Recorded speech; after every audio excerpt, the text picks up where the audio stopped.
Hello ဒါနဲ့ပြည်အားလုံးပဲမင်္ဂလာပါကျွန်တော်ကတော့ The Hack ကလင်းတယ်မှာဖြစ်ပါတယ်ခင်ဗျဒီနေ့မှာကတော့ကျွန်တော်ဘယ်ရောက်နေရလဲဆိုတော့ TikTok ပေါ်မှာအရန်ကိုနာမည်ကြီးပြီးတော့လူသွားလူလာအရန်များနေတဲ့တန်လင်းရရင်နေပြတ်တဲ့ကိုရောက်နေတာပဲဖြစ်ပါတယ်ဒီနေရာလေးကတော့တော်တော်ကိုတိတ်ဆိတ်ပြီးတော့အေးချမ်းနဲ့ကလောတို့တောင်ကြီးတော့ရောက်သွားသလိုပဲကရင်ပြည်ကြီးလည်းရှိတယ်မြခေးသိန်းတွေလည်းရှိတယ်တုံးလည်းလိုကောင်းတဲ့နေရာတွေလည်းရှိတယ်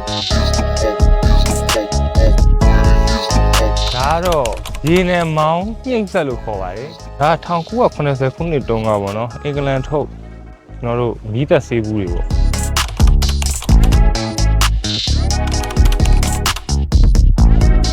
ဒါတော့ရင်နံတွင်းတူးစင်တဲ့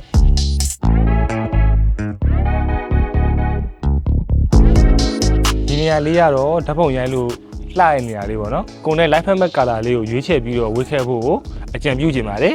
နီရောင်လေးနဲ့အဝါရောင်လေးဆိုတော့ဗရောင်လေးနဲ့လိုက်မလဲကိုယ့်ဘက်ကိုစဉ်းစားပြီးတော့ဝေးခဲ့ပါဒီနေရာလေးတွေမှာဆိုလို့ရှိရင်လည်းဓာတ်ပုံရိုက်ချင်တဲ့ဒီ main ကလေးတွေကောင်မလေးတွေဆိုလို့ရှိရင်လည်းဝေသားလှလေးတွေဝက်လာပြီးဒီမှာရိုက်လို့ရပါတယ်တော်တော်လှတယ်ပြီးတော့အဝင်ဝမှာလည်းရှိသေးတယ်ပြကျွန်တော်ရောက်လာတဲ့နေ့မှာမြူဇီယံထဲကိုဝင်ကြည့်လို့မရသေးပါဘူးဘာလို့လဲဆိုတော့မီးပြက်နေလို့ပါမီးကမနေ့ကတည်းကပြက်သွားတယ်လို့ပြောတယ်ဗျာမီးပြက်လာလို့ရှိရင်တော့ဝင်လို့ရမယ်တဲ့မီးပြက်နေရဆိုတော့အဲ့တော့နှင်းကင်းတနာရီကိုမီးလာမလားမသိဘူးအခုကတော့နှင်းကင်း7နာရီလောက်ဖြစ်နေပြီဆိုတော့လူကဘိုက်လဲစနေပြီ I'm so hungry ဆိုတော့ဒီနားမှာဘာစားကြရှိမလဲမသိဘူးအဲ့တော့ဆိုင်လေးတစ်ဆိုင်ကိုသွားစားမယ်လိုက်ခဲ့ပေးပါဦးတခုပြောချင်တာကတော့ Energy Museum ကိုသွားမှဆိုလို့ရှိရင်အဲ့ဒီနားမှာကစားတောက်ဆိုင်တွေလည်းမရှိဘူးပြီးတော့မုံဆိုင်တွေပါလည်းမရှိဘူးဆိုတော့အဲ့ကိုလာမယ်ဆိုလို့ရှိရင်အပြင်ကနေပြီးတော့ကျွန်တော်တို့စားစရာတောက်စရာလေးတွေမုံလေးတွေဝယ်သွားပါ GNG တို့ City Express တို့ဖြစ်ပေါ့နော်ကျွန်တော်ကတော့အခုဒီဘက်က ID Food ပေါ်လာဆိုတဲ့ဆိုင်မှာချီတီထမင်းလာစားတာပဲဖြစ်ပါတယ်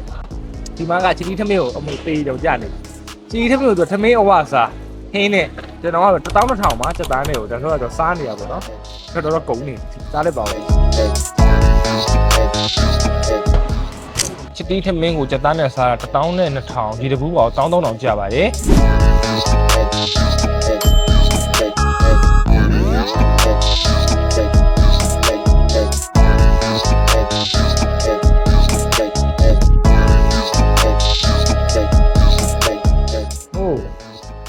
ကျွန်တော်ရောက်နေရမြန်မာနိုင်ငံထဲမှာရှိတဲ့ museum ဆိုတာကိုလုံးဝမထင်တာဘူးကျွန်တော်အခုအသက်30လောက်ဖြစ်တော့ပါဗျာ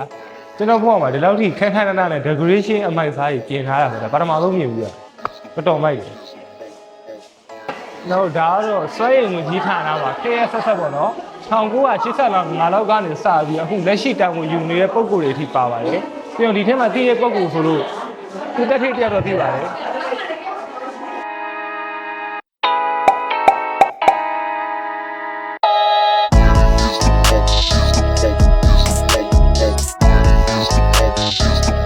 ကျွန်တော်လေဒီဘက်ခိတ်ကလေးတွေကိုလေလုံးဝမနာလို့ဘူးဒီလားဘာလို့မနာလို့လဲဆိုတော့ကျွန်တော်တို့ငယ်ငယ်ကလေးဘဝတုန်းကဒီလိုမျိုးနေရာတွေကိုလိုက်မဖို့ပေးဘူးကွာကျောင်းဆရာမတွေကကိုယ့်ကိုနာရတယ်အခုကတရားလားပြောကြည့်မတရားဘူးလုံးဝ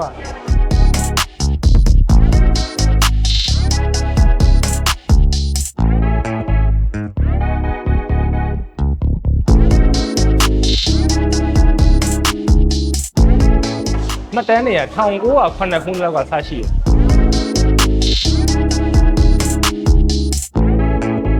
ဒီလိုမှဆိုလို့ရှိရင်အရင်တော့ပကံတွေပါရှိတယ်ဒါပေမဲ့မဲနေရောကြောက်တိကျမမြင်ရဘူးပေါ့နော်ဖြူရင်တော့ကောင်းတယ်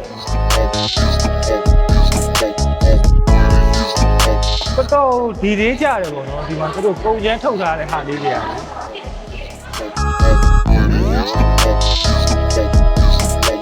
လုံးဝတကယ်ကိုအမှုပညာလက်အောင်မြောက်တယ်ပေါ့နော်တတိချာချာကိုဒီလေးကြကြလေးနဲ့ပြင်ဆင်ထားတာကိုတွေ့ရတယ်ဒီဘက်ခေတ်ကလေးတွေဆိုလို့ရှိရင်တော့ဒါတွေကဘဟုသုတရားစရာနဲ့အတူယူစရာတွေတကယ်ကိုအများကြီးပဲကျွန်တော်ခေတ်တုန်းကဆိုလို့ရှိရင်ဒီလိုຢာမြင်ရဖို့ဆိုလို့ရှိရင်နိုင်ငံခြားဗီဒီယိုကြည့်မှနိုင်ငံခြားဗီဒီယိုကြည့်မှုဆိုတာကလေအဲ့တုန်းကအင်တာနက်ဆိုင်ကိုသွားရတာဒီဘက်ခေတ်လို့မဟုတ်ဘူးဖုန်းထဲမှာဖွင့်ပြီးတော့ line လေးဖွင့်လိုက်အောင်ဆိုသုံးလို့မရဘူးဆိုတော့ဒီဘက်ခေတ်ကလေးအများကြီးကံကောင်းတယ်လို့ပြောချင်ပါတယ်ကဲဒီနေ့ကျွန်တော် museum ကိုလာတာအရန်ကိုစိတ်ကျဉ်တဲ့ဖို့လည်းကောင်းတယ်ပြဖို့လည်းကောင်းတယ်ပေါ့နော်အထက်ထဲမှာလည်းအခုကအေးစိတ်နေတာဆိုကြတော်တော်ကိုမိုက်တယ်ပေါ့နော်ပြောရမယ်ဆိုလို့ရှိရင်ဆိုတော့ဟိုဘက် channel တွေမှာကျွန်တော်ဓာတ်ပုံရိုက်လို့ရတဲ့နေရာလေးရှိသေးတယ်အဲ့နေရာကိုသွားပါမယ်လိုက်ခဲ့ပါဦးတော်တော်မိုက်တယ်ဒီကိုရောက်ကြတဲ့ကမိုက်တယ်ဆိုတဲ့စကားပဲပြောနေရတယ်ရန်ကုန်မြို့နီလီနာနာမှာဒီလိုမျိုးစိတ်လို့ကိုလုံးနဲ့ ကရင်မြေကြီးလည်းရှိတယ်မြခင်းပြင်စဲကြီးလည်းရှိတယ်ဒီနားမှာအတူတူလက်တွဲရှောက်မဲ့ကောင်မလေးပဲလူတော့တယ်ဟုတ်သေးပါဟာတော်ဟုတ်တယ်ပါ ရ ရှာလိုက်တယ်ဆရာမအဖေအဲ့လိုဒီနားလေးကတော့တော်တော်စိတ်အကျဉ်းမကောင်းတယ်ဗျမိသားစုတွေနဲ့ပဲလာတငယ်ချင်းတွေနဲ့ပဲလာပေါ့နော်ဒီနားလေးကစိတ်အပန်းဖြေလို့ကောင်းတဲ့နေရာလေးပဲဖြစ်ပါတယ်ပြီးတော့ဘဟုတုဒ္ဒတွေလည်းအများကြီးရတယ်ဗျကဲအခုဆိုလို့ရှိရင်တော့ကျွန်တော်တို့တန်လေဘက်မှာပေါ့နော်ဒီနေ့ချက်ဆက်ရုံအရင်နာမည်ကြီးလို့လာကြည့်တာ TikTok မှာမြင်လို့လာကြည့်တာပေါ့နော်အဲ့ဒီကအတိုင်းပဲတကယ်ကိုနေရာလေးကအေးချမ်းသာရတယ်မိသားစုတွေတကယ်ချင်းတွေနဲ့လာမယ်ဆိုလို့ရှိရင်အဆင်ပြေတယ်အတွဲလေးလာမယ်ဆိုလို့ရှိရင်အဆင်ပြေတယ်ပေါ့နော်ဆိုတော့ကျွန်တော်ရဲ့ဒီဗီဒီယိုလေးကိုဒီမှာပဲအဆုံးသတ်လိုက်ပါတယ်နောက်ထပ်အစီအစဉ်ကောင်းတွေကိုကြည့်အောင်လို့ကျွန်တော်တို့ The Hub မြန်မာရဲ့ social media platform တွေကိုလည်း like and follow လို့လုံးဝမမေ့ပါနဲ့เนาะဒါဆိုလို့ရှိရင်တော့ bye bye ပါ